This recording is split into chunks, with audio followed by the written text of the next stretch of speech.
Hey Lions fans, welcome back to another edition of the Coaches Show. We're here with cross-country track and field coach Jay Hall after the cross-country team performance in the conference championships. And Coach, thanks for doing this today. Yeah, excited to be back here. Last time we were here was the first of the season, so now it's kind of crazy to be back at the end of the season. It's already here. Yeah, it goes by fast. It does, yeah.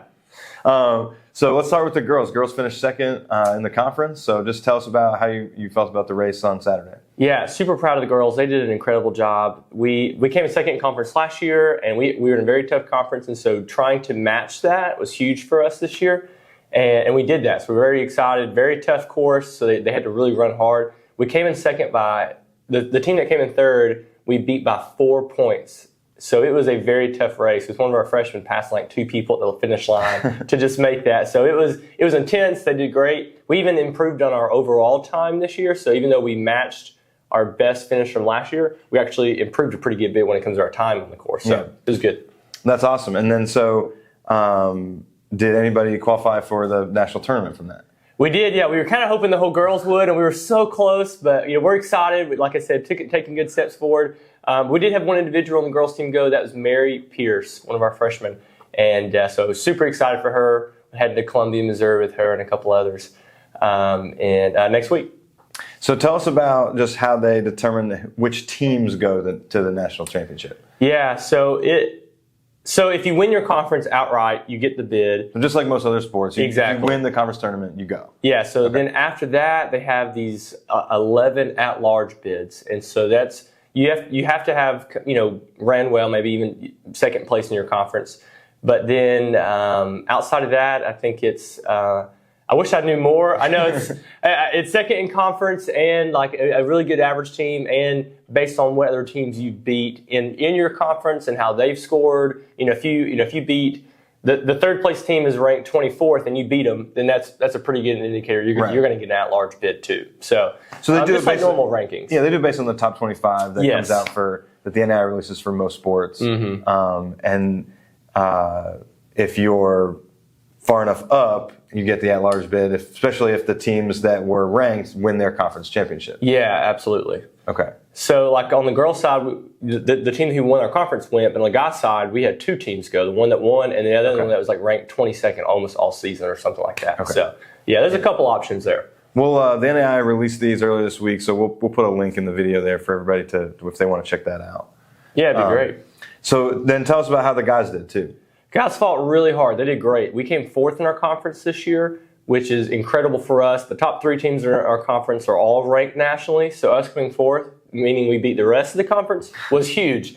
And especially last year, we came next to last. So this year, moving all the way up to 4th was really awesome. Fought really hard, had some really great times. And we qualified 2 guys for nationals this year, which is a really big deal.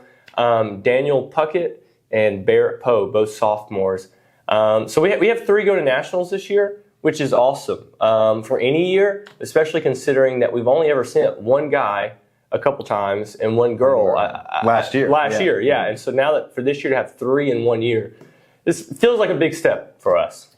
And then we were talking off air too. Sometimes that a couple people going to nationals, that historical precedence can be something that helps you get one of those at-large bids. Yeah, absolutely. I think the work we've done this year, if we can continue to just improve and work hard next year, us sending a few to nationals this year really gives us a better shot next year to making that at-large team. Yeah, so all of this is still helping us. It's all about building the program, right? That's right, and definitely feel like we've taken a step. Okay, well, that's awesome. Congratulations. And when is it? How do we watch? How do we follow our guys and girls? So nationals is next week. We will travel Wednesday, run Friday morning in Columbia, Missouri. University of Missouri has a course out there. It's really incredible. And the NAIA will live stream it and have it live, and you can watch it, so you can follow live timing and actually watch us run as well. So I'm sure they will post links, and we'll try to share them as well. Okay, yeah, we'll see if we can put some in the video and on all of our social media pages for everybody. So, all right, I've been doing this, everybody. Let's do some rapid fire questions to sort of get to know you a little bit. What's your favorite sport to play? Ultimate Frisbee. Okay. Yeah, outside of just like running, if I can get a group of guys, a group together to play ultimate Frisbee, that's my favorite. Okay. What is your favorite Bible verse? John 16:33. In the world you have tribulation, but be of good cheer, for I've overcome the world. So a lot of good peace. All right. What's your favorite inspirational quote? Steve Prefontaine said, to win a race, it's not about being the best. It's who can endure pain the most. Okay. And I like that kind of challenge of who can sit in that pain cave a little bit. That's a good running one. Yeah. All right, I've been asking everybody this. I'm not great at it, but what is something that you are self-conscious about in practice, that you say too much, or that the team maybe makes fun of you for that you do, or something like that? Yeah, that's a good question. I think especially early in the season, when I was still kind of learning how everybody was running and what was kind of going on, I would just say, like, good job to everybody, like every rep. It's like, good job, you're doing great, good job.